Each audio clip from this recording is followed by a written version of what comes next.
ਚੜ੍ਹਦਾ ਸੂਰਜ, ਚੜ੍ਹਦਾ ਸੂਰਜ, ਚੜ੍ਹਦਾ ਸੂਰਜ। ਨਮਸਕਾਰ। ਅੱਜ ਦਾ ਦਿਹਾੜਾ ਤੁਹਾਡਾ ਬਹੁਤ ਸੋਹਣਾ ਜਾਵੇ,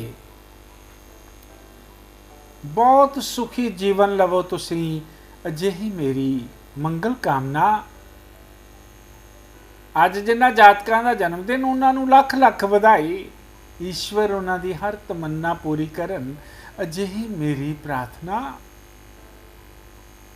ਪ੍ਰਾਰਥਨਾ ਯੁਕਤ ਹੋ ਫਰਿਆਦ ਕਰਦਾ, ਗ੍ਰਹਿਾਂ ਦੀ ਚਾਲ ਵੱਲ ਤੱਕਦੇ ਰਹੋ। ਗ੍ਰਹਿ ਆਪਾਂ ਨੂੰ ਨਿਰੰਤਰ ਪ੍ਰਭਾਵਿਤ ਕਰਦੇ ਆ ਰਹੇ, ਉਹਨਾਂ ਦਾ ਪ੍ਰਭਾਵ ਬਹੁਤ ਅਨੂਠਾ ਹੈ, ਉਹਨਾਂ ਦੀ ਸ਼ਾਨ ਬਹੁਤ ਅਨੂਠੀ ਹੈ। ਅਸਮਾਨ ਦੇ ਵਿੱਚ ਗ੍ਰਹਿਾਂ ਦੀ ਦੌੜ ਭੱਜ ਇਨਸਾਨ ਦੀ ਜ਼ਿੰਦਗੀ ਨੂੰ ਵੀ ਦੌੜ ਭੱਜ ਵਿੱਚ ਪਰਿਵਰਤਿਤ ਕਰ ਦਿੰਦੀ ਹੈ। ਅਸਮਾਨੀ ਤਾਰਿਆਂ ਦੀ ਸ਼ਾਂਤ ਚਾਲ ਇਨਸਾਨ ਦੀ ਜ਼ਿੰਦਗੀ ਨੂੰ ਵੀ ਇਨਸਾਨੀਅਤ ਦਾ ਚੋਲਾ ਪਹੁੰਚਾ ਦਿੰਦੀ ਹੈ। ਗੱਲ ਨੂੰ ਸਮਝਿਓ, ਸਵੀਕਾਰ ਕਰਿਓ। ਗ੍ਰਹਿ ਜਿੱਥੇ ਉਦਾਸੀਨਤਾ ਦਿੰਦੇ, ਉੱਥੇ ਪ੍ਰਸੰਨਤਾ ਦੀ ਪੋਸ਼ਾਕ ਵੀ ਪਹਿਨਾਉਂਦੇ ਹਨ।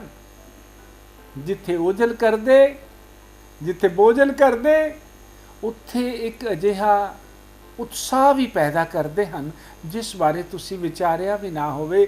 ਤੁਹਾਡੇ ਸਾਹਮਣੇ ਹੀ ਆ ਰਿਹਾ ਸਾਰਾ ਕੁਝ। ਇਹ ਗ੍ਰਹਿਾਂ ਦੀ ਤਾਂ ਚਾਲ ਹੈ। ਸਮਝਣ ਤੇ ਸਵੀਕਾਰ ਕਰਨ ਦੀ ਗੱਲ। ਗ੍ਰਹਿ ਜਿਹੋ ਜਿਹਾ ਹੋਵੇ, ਉਸ ਦੀਆਂ ਨਿਗਾਹਾਂ ਵੀ ਉਸ ਤਰ੍ਹਾਂ ਦੀਆਂ ਹੁੰਦੀਆਂ ਹਨ। ਫਿਰ ਜਿੱਥੇ ਜਿੱਥੇ ਪੈਂਦੀਆਂ, ਜੇ ਪੀੜਾ ਕਾਰਕ ਹੋਵੇ ਤਾਂ ਪੀੜਾ ਪੈਦਾ ਕਰਦੀਆਂ, ਜੇ ਸੁਖ ਕਾਰਕ ਹੋਵੇ ਤਾਂ ਸੁਖਦਾਇਕ ਬਣਾਉਂਦੀਆਂ। ਜਿਵੇਂ ਮੈਂ ਤੁਹਾਡੇ ਨਾਲ ਰਾਹੂ ਤੇ ਕੇਤੂ ਦੀ ਗੱਲ ਵੀ ਕਰਾਂਗਾ, ਕਿਉਂਕਿ ਉਹ 12 ਤਰੀਕ ਨੂੰ ਰਾਸ਼ੀ ਪਰਿਵਰਤਨ ਕਰ ਚੁੱਕੇ ਹਨ। 13 ਨੂੰ ਗੁਰੂ ਗ੍ਰਹਿ ਨੇ ਰਾਸ਼ੀ ਪਰਿਵਰਤਨ ਕਰ ਲਿਆ। ਗੁਰੂ ਆਪਣੀ ਹੀ ਰਾਸ਼ੀ, ਆਪਣੇ ਹੀ ਸਿੰਘਾਸਨ ਮੀਨ ਰਾਸ਼ੀ ਵਿੱਚ ਬਿਰਾਜਮਾਨ ਹੋ ਗਏ ਹਨ। ਮੀਨ ਲਗਨ ਦੇ ਸੱਜਣਾ ਨੂੰ ਵਿਸ਼ੇਸ਼ ਸਨੇਹਾ ਹੈ, ਸਰਵੋਤਮ ਸਨੇਹਾ। ਸਭ ਤੋਂ ਪਹਿਲਾਂ ਤਾਂ ਤੁਹਾਡੀ ਯਸ਼ ਮਾਨ ਕੀਰਤੀ ਦੇ ਵਿੱਚ ਬਹੁਤ ਵੱਡੀ ਵਧੋਤਰੀ ਹੋਣ ਵਾਲੀ ਹੈ। ਫਿਰ ਅਵਿਵਾਹਿਤ ਵਿਵਾਹਿਤ ਕਾਰਕ ਹੋ ਜਾਣਗੇ। ਫਿਰ ਜਿਨ੍ਹਾਂ ਦੇ ਝਮੇਲੇ ਪਏ ਹੋਏ ਸੀ, ਵਿਆਹ ਤੋਂ ਬਾਅਦ ਵੀ ਸੁਖ ਸ਼ਾਂਤੀ ਆਨੰਦ ਦਾ ਜੀਵਨ ਬਤੀਤ ਕਰ ਸਕਣਗੇ। ਜਿਹੜੇ ਅਲਗਾਵ ਵਿੱਚ ਚਲੇ ਗਏ ਸੀ, ਇਕੱਠੇ ਹੋ ਜਾਣਗੇ, ਸਮਝੌਤੇ ਹੋ ਜਾਣਗੇ, ਤੁਹਾਡੇ ਮੋੜਵੀਆਂ ਗੱਲਾਂ ਖਤਮ ਹੋ ਜਾਣਗੀਆਂ। ਤੁਹਾਡੀ ਰੋਜ਼ਾਨਾ ਦੀ ਜ਼ਿੰਦਗੀ ਨੂੰ ਚਾਰ ਚੰਦ ਲੱਗ ਜਾਣਗੇ। ਰੂਹਾਨੀਅਤ ਦੀ ਖੁਸ਼ਬੂ ਆਵੇਗੀ ਤੁਹਾਡੀ ਜ਼ਿੰਦਗੀ ਵਿੱਚੋਂ, ਜਿੱਥੇ ਤੁਹਾਨੂੰ ਬਦਬੂ ਦੇ ਝੋਂਕੇ ਆ ਰਹੇ ਸੀ। ਇਹੀ ਗੁਰੂ ਆਪਣੀ ਪੰਜਵੀਂ ਨਜ਼ਰ ਦੇ ਨਾਲ, ਆਪਣੀ ਪੰਜਵੀਂ ਨਜ਼ਰ ਦੇ ਨਾਲ, ਇਸ ਗੁਰੂ ਨੇ ਇੰਨੇ ਸਾਲਾਂ ਤੋਂ ਬਾਅਦ ਆਇਆ ਇੱਥੇ। ਗੁਰੂ 12 ਸਾਲ ਬਾਅਦ, ਜਿਨ੍ਹਾਂ ਦੇ ਔਲਾਦ ਨਹੀਂ ਹੈ ਜਾਂ ਫਿਰ ਜਿਨ੍ਹਾਂ ਦੇ ਲੜਕੀਆਂ ਹੀ ਹਨ, ਉਹਨਾਂ ਨੂੰ ਪੁੱਤਰ ਦੀ ਸੁਗਾਤ ਮਿਲਣ ਵਾਲੀ ਹੈ ਤੇ ਬੇਔਲਾਦ ਨੂੰ ਔਲਾਦ ਮਿਲਣ ਵਾਲੀ ਹੈ। ਵਿਦਿਆਰਥੀ ਇਸ ਪੀਰੀਅਡ ਦੌਰਾਨ ਉੱਚਤਮ ਸ਼੍ਰੇਣੀ ਨੂੰ ਛੂਹਣਗੇ ਆਪਣੇ ਨੰਬਰਾਂ ਵਿੱਚ। ਇਸ ਪੀਰੀਅਡ ਦੌਰਾਨ ਤੁਹਾਨੂੰ ਬਹੁਤ ਸ਼ੋਹਰਤ ਮਿਲਣ ਵਾਲੀ ਹੈ। ਇਸ ਪੀਰੀਅਡ ਦੌਰਾਨ ਜਿਹੜੇ ਬੱਚੇ ਗਲਤ ਜਗ੍ਹਾ, ਗਲਤ ਕੁਸੰਗਤ ਵਿੱਚ ਚਲੇ ਗਏ ਸਨ, ਮੋੜਵੇਂ ਆਪਣੇ ਹੀ ਈਸ਼ਵਰ ਦੀ ਕਿਰਪਾ ਦੇ ਥੱਲੇ ਕੰਮ ਕਰਨ ਲੱਗਣਗੇ। ਗੁਰੂ ਦੀ ਪੰਜਵੀਂ ਨਜ਼ਰ ਇੱਕ ਸੁਗਾਤ ਹੈ ਤੇ ਉੱਚ ਰਾਸ਼ੀ ਤੇ ਹੈ।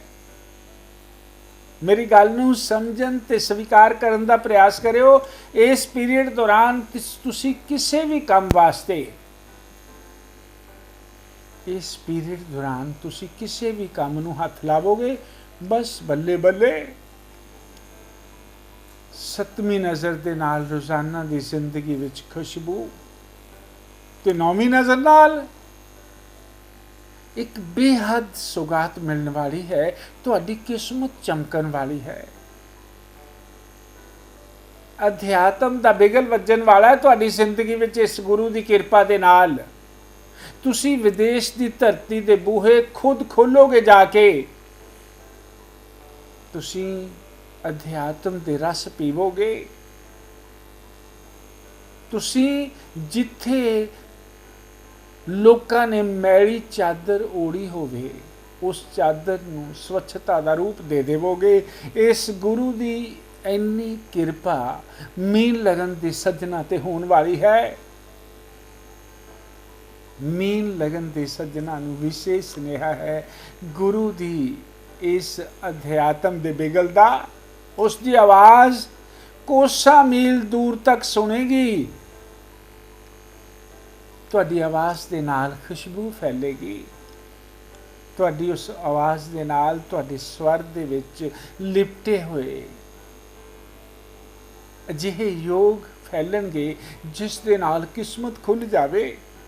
ਬਹੁਤ ਸਾਰੇ ਸੱਜਣ, ਮੀਨ ਲਗਨ ਦੇ ਸੱਜਣੋਂ, ਜਿਹੜੇ ਇੰਜ ਕਹਿੰਦੇ ਰਹੇ ਕਿ ਮੇਰੀ ਤਾਂ ਕਿਸਮਤ ਖਰਾਬ ਹੈ। ਬਸ ਕਿਸਮਤ ਚਮਕ ਗਈ, ਹੁਣ ਸਮਝੋ ਜ਼ਿਆਦਾ ਸਮਾਂ ਨਹੀਂ ਹੈ। ਹੁਣ ਤੁਸੀਂ ਸੰਕਲਪ ਵੀ ਇਹੀ ਕਰਨਾ ਹੈ ਕਿ ਅਸੀਂ ਭਾਗਯਵਾਨ ਹਾਂ, ਅਸੀਂ ਕਿਸਮਤ ਦੇ ਰਾਜਾ ਹਾਂ, ਅਸੀਂ ਅਧਿਆਤਮ ਦੀ ਪੁਕਾਰ ਹਾਂ।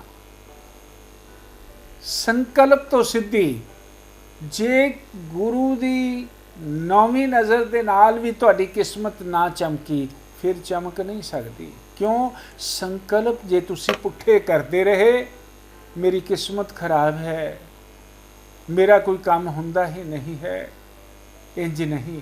ਬਸ ਕਹੋ ਮੇਰੇ ਸਾਰੇ ਕੰਮ ਸਿੱਧ ਹੋ ਗਏ ਹਨ, ਮੇਰੇ ਸਾਰੇ ਕੰਮ ਹੋ ਰਹੇ ਹਨ, ਈਸ਼ਵਰ ਦੀ ਕਿਰਪਾ ਦੀ ਬਰਸਾਤ ਹੋ ਰਹੀ ਹੈ।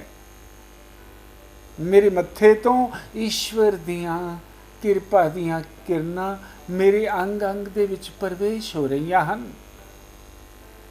ਮੇਰੀ ਬਾਜੂ, ਮੇਰੇ ਹੱਥ, ਮੇਰੀ ਛਾਤੀ, ਮੇਰੇ ਕੰਧੇ, ਮੇਰੇ ਪੱਟ, ਮੇਰੇ ਘੁਟਨੇ, ਮੇਰੀ ਪਿੰਜਣੀਆਂ, ਮੇਰੀ ਏੜੀਆਂ, ਮੇਰੇ ਪੈਰਾਂ ਦੇ ਪੰਜਿਆਂ ਦੇ ਵਿੱਚ ਵੀ ਉਹਨਾਂ ਦੇ ਤਾਕਤ ਦੀ ਪ੍ਰਵਾਹ।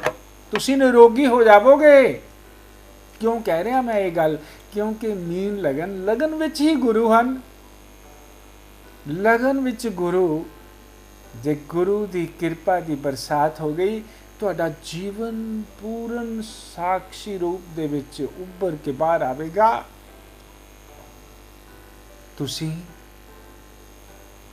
ਤੁਹਾਨੂੰ ਸਾਖਸ਼ਾਤਕਾਰ ਹੋ ਸਕਦਾ ਹੈ। ਕਿਉਂ ਕਹਿ ਰਿਹਾ ਮੈਂ ਇਹ ਗੱਲ? ਗੁਰੂ ਦੀ ਪੰਜਵੀਂ ਨਜ਼ਰ ਉੱਚ ਰਾਸ਼ੀ ਤੇ ਹੈ। ਇਸ ਉੱਚ ਰਾਸ਼ੀ ਦਾ ਪੜਾਵ ਜਿਸ ਰਾਸ਼ੀ ਤੇ ਹੈ, ਉਸ ਦਾ ਚੰਦਰਮਾ ਮਾਲਿਕ ਹੈ। ਜਿਸ ਦਾ ਚੰਦਰਮਾ ਮਾਲਿਕ ਹੈ, ਉਸ ਦਾ ਭਗਵਾਨ ਸ਼ਿਵ ਮਾਲਿਕ ਹੈ। ਮੋਕਸ਼ ਦੇ ਕਾਰਕ ਬਣ ਸਕਦੇ ਹੋ ਤੁਸੀਂ। ਮੀਨ ਲਗਨ ਦੇ ਸੱਜਣਾਂ ਨੂੰ ਵਿਸ਼ੇਸ਼ ਸੁਨੇਹੇ ਹਨ। ਆਪਣੀਆਂ 3 ਨਿਗਾਹਾਂ ਦੇ ਨਾਲ ਗੁਰੂ ਤੁਹਾਡੇ ਵਿੱਚ ਬਖਸ਼ਿਸ਼ ਦੀ ਬਰਸਾਤ ਕਰਨ ਵਾਲੇ। ਕਿਸਮਤ ਨੇ ਤੁਹਾਨੂੰ ਕਿਤੇ ਵੀ ਰੋਕਿਆ ਹੋਵੇ, ਤਨ ਤੋਂ, ਧਨ ਤੋਂ, ਮਨ ਤੋਂ, ਐਸ਼ਵਰਯ ਤੋਂ, ਯੋਗ ਤੋਂ, ਤੱਤਵ ਤੋਂ, ਵਿਧੀ ਤੋਂ, ਹਰ ਪਕਸ਼ ਦਾ ਦਰਵਾਜ਼ਾ ਖੋਲਣ ਵਾਲਾ ਹੈ ਇਸ ਗੁਰੂ ਦੀ ਕਿਰਪਾ ਦੇ ਨਾਲ। ਧਨਹੀਨ ਧਨਵਾਨ ਹੋ ਜਾਣਗੇ, ਯਸ਼ਹੀਨ ਯਸ਼ਵਾਨ ਬਣ ਜਾਣਗੇ। ਪ੍ਰਕਾਸ਼ ਦਾ ਅਜਿਹਾ ਬਿਗਲ ਵੱਜਣ ਵਾਲਾ ਹੈ, ਪ੍ਰਕਾਸ਼ ਹੀ ਪ੍ਰਕਾਸ਼ ਹੋ ਜਾਵੇਗਾ। ਭਾਗਯਹੀਨ ਭਾਗਯਵਾਨ ਬਣ ਜਾਣਗੇ, ਸੰਤਾਨਹੀਨ ਸੰਤਾਨ ਦੇ ਕਾਰਕ ਬਣ ਜਾਣਗੇ। ਉਸ ਦੇ ਵਿੱਚੋਂ ਵੀ ਗੁਰੂ ਦੀ ਪੰਜਵੀਂ ਨਜ਼ਰ ਪੁੱਤਰ ਦੀ ਔਲਾਦ ਦਾ ਕਾਰਕ ਬਣਾਵੇਗੀ ਤੁਹਾਨੂੰ, ਪਰ ਸ਼ਰਧਾ ਉੰਡੇਰ ਨਹੀਂ ਪਵੇਗੀ ਤੁਹਾਨੂੰ। ਬਸ ਤੂੰ ਹੀ ਤੂੰ, ਤੂੰ ਹੀ ਤੂੰ, ਤੂੰ ਹੀ ਤੂੰ, ਤੂੰ ਹੀ ਤੂੰ।